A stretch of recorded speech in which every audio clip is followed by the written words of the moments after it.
Well, it's nasty yet again, so my outdoor activities come to a stop. It's kind of funny. It's feast or famine. A couple days back, it was in the 90s, hot and humid. And being an old man like I am, being out cutting wood and splitting firewood and stuff like that, it's not something I want to do. Sitting on a tractor wasn't something I wanted to do either, so I came up here and put a little time in. Was running that Williams Trainmaster. I'm going to run it some more now. And the two little videos I did were basically getting some grease in this particular Trainmaster so I could run it more than changing the shell out on this. This used to be New York Central. So I happen to like Trainmasters. Why doesn't matter. It's a video for another time. But yet again, I find myself wandering up here, because the things that I should be doing in my mind I can't do in the weather conditions. It's kind of wet out there. So let's just run trains. See, even with that regulator rectifier, you can still start it up gradually and slow it down gradually. You don't lose that control.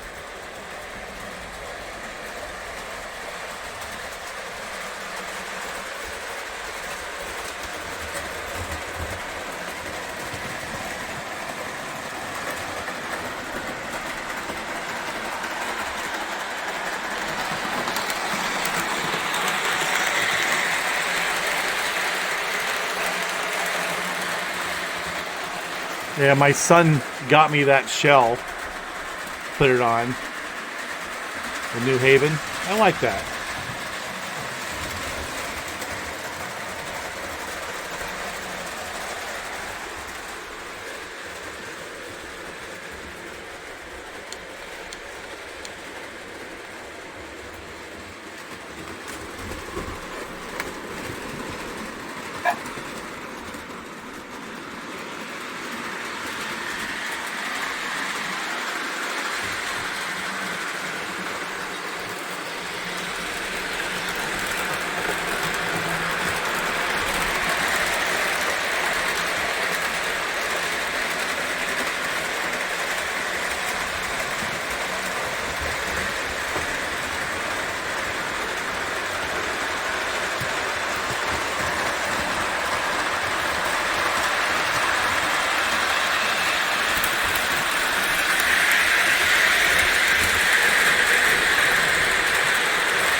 So I think I need to change things up a little bit. Yeah, we're having a thunderstorm out there. Isn't that sweet?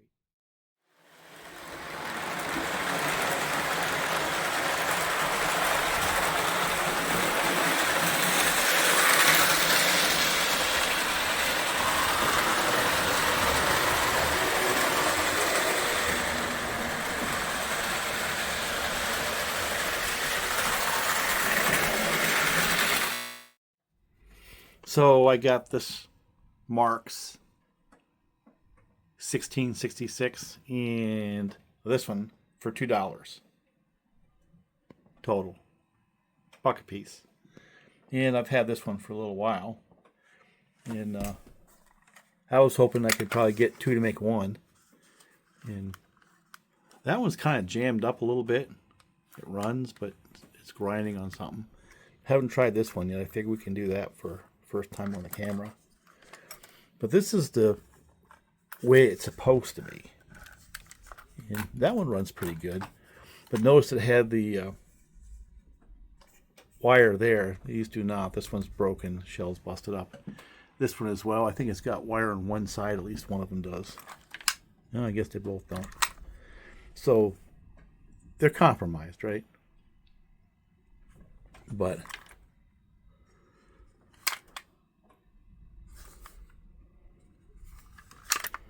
let's see if we can make them run. I'll put on some cars that don't get a lot of run time, so at least they get a chance to get around the track a few times. That's assuming this will pull it, right? So let's give it some voltage. Go, go, go, go. There it goes.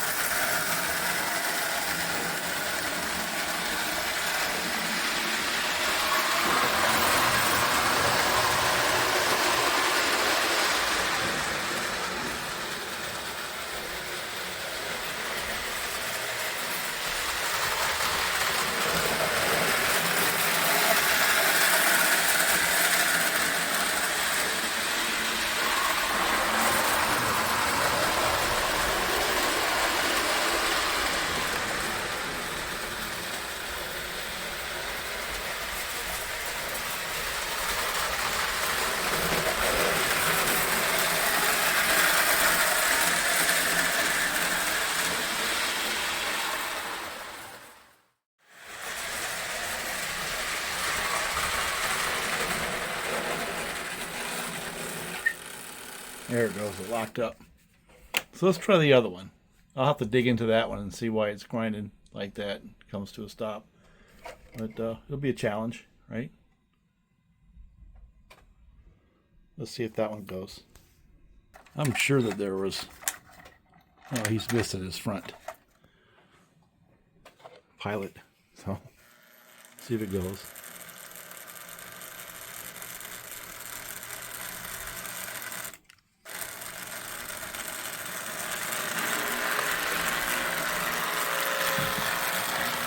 That one's got smoke.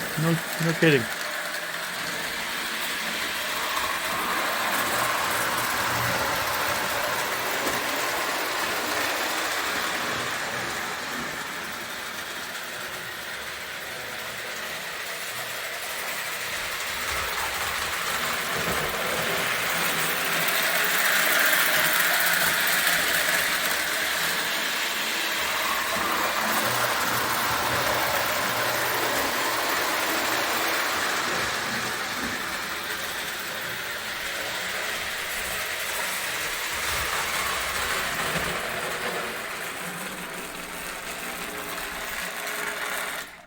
Well, I think we can blend the two.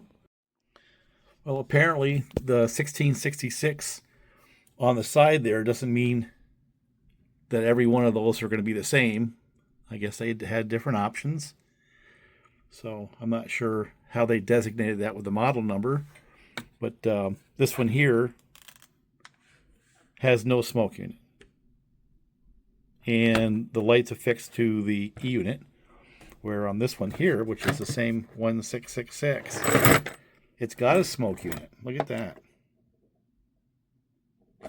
And its headlight is down in there affixed to the body with these two screws. It's not working, and I have a sneaking suspicion the reason why it's not working has nothing to do with the bulb, but the ground has to go like from these butterflies to here. And my guess is it's not making contact on the ground because that's a plastic shell. So let me see what I can cob together. Well, there's nothing wrong with the light bulb. It just wasn't being grounded properly, so I got to fix that. Also, the wire broke off when I pulled it out, so we'll solder that on. And it looks like it comes out the front. You know, it doesn't come out the bottom. So, pretty clever. And check it out. There's another significant difference between these two models. Look at the weight they put in the back of this one, and that's riveted in. So that's a factory plate. That's why it's heavier. This one doesn't have that. Huh. So there's absolutely differences in the different Marx offerings for the 1666. Never would have guessed. Well, I found it was making it grind. Look at that. See that little divot on the wheel?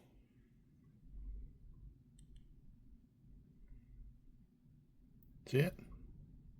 I'm going to grind that off with a file and see if it smooths out, because I think that's the solution to this one's problem right there. Magic, it's all smooth. Huh, isn't that funny? See where it was going across? It was hitting that gear and pushing the divot into the teeth of that gear, and that's why it was getting a little crunchy. So I also noticed someone put a traction tire on this thing. So I'm going to put this motor in this body until I get this one sorted out a little bit better. If I can come up with a good pilot, I'll put this one back in. But for now, this should work good, and it's got a working light, right? Let's go run this one for a while. It works. So while this version has more stuff and it's fancier, this version is going to get the runtime right now. I just put the other shell on there because it's got the extra weight. So that weight in there is the difference. That'll run pretty good, right? There's one way to find out. Let's just go run the thing. Have some fun. And to me, that's what the channel's about. And I have to come up with a parts bin for these parts right here. Definitely not going to throw them away. That's cool, right? And that's really cool.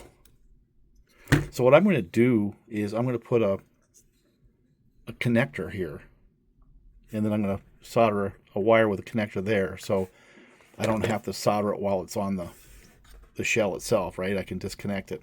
I think that's what we're going to do. And we will endeavor to get this smoking unit to where we can actually use it. See, it's also got a little bit of weight there too. So this version that came with the weight in the back and the smoking unit definitely pulls better. You know. So anyway, let's just go run it and see. So let's let these Marks do their thing. I'll have the zombie on the lower track. He's easy.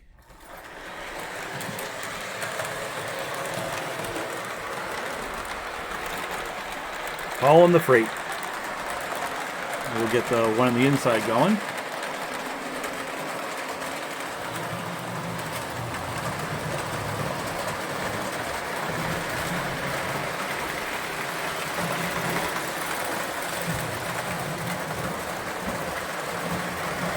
Excursion train.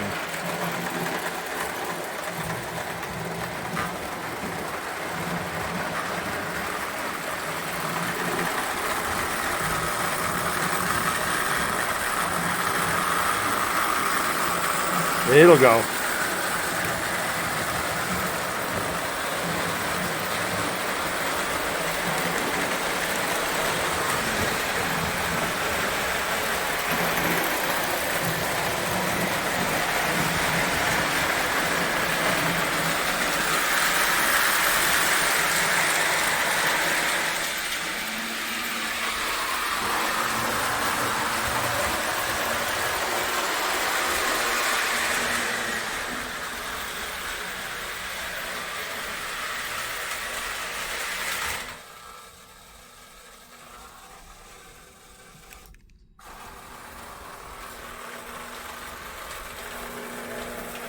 I don't know what that was.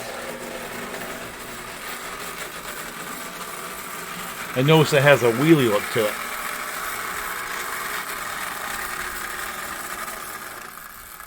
So what I'm going to do with this is there's a little plate that slides into the motor there to position it. I'm going to turn it over and see if it jacks it back up a little bit. If it doesn't, I'm going to bend it so it does, so it levels out some. Because under load it does that. Which is pretty funny, I think.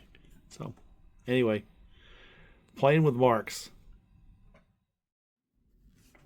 Well, the plates are the same. So they kind of sit in that slot right there. And that pretty much sets the height of the rear. So, I mean, the bearings could be wore out really bad. Yeah, they're fine.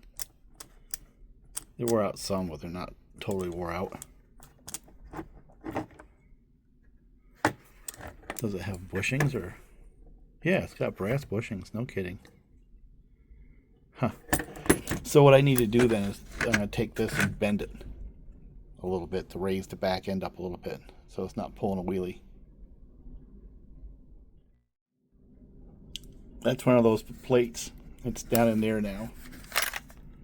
And you can see I bent it up a little bit. And hopefully it runs a little more level. We'll just have to go see, right?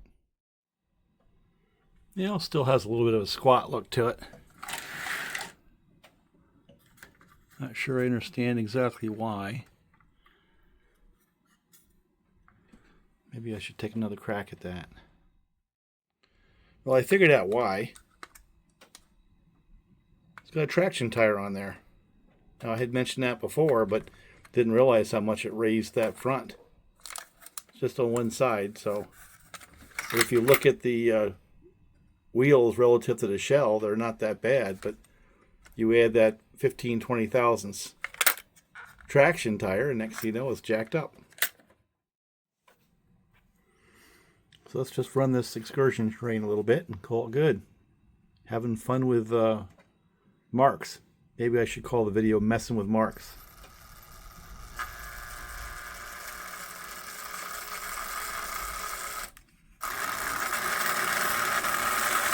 There we go.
I think that's going to go to excursion. Actually, it'll go to the zoo train. And let's see if it can pull that. And I'll take the other one and put it up here on the excursion train.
And there you have it. You know, actually, they all squat, don't they? That one does too, just a little bit. But this one does less, but it's more like that. So who knows? Maybe I'll find a different shell that has the handrails on it. I mean, I've only got $2 into that. Remember, it was $1 a piece and 2 into 1. Now it's a $2 locomotive. Almost as expensive as that Lionel that was sitting over there on the left side, which was a $3 locomotive. So here's another little wrinkle. Here's a 666. And it has that same drive system, that same motor that the other 1666 with the smoke unit had. So that implies that you can move those around, right? You know, so there's no guarantee that any one of these locomotives has what was originally sold with that particular shell. Likely it is, but you never do know.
So there you have it. 1666. A pretty clean one, actually. It runs pretty good. Yeah, not so clean, but also now $2 because I took the two $1 locomotives and combined them. And then the 666, I don't really know when or where I got that. I'd have to go back into the video library to figure that one out.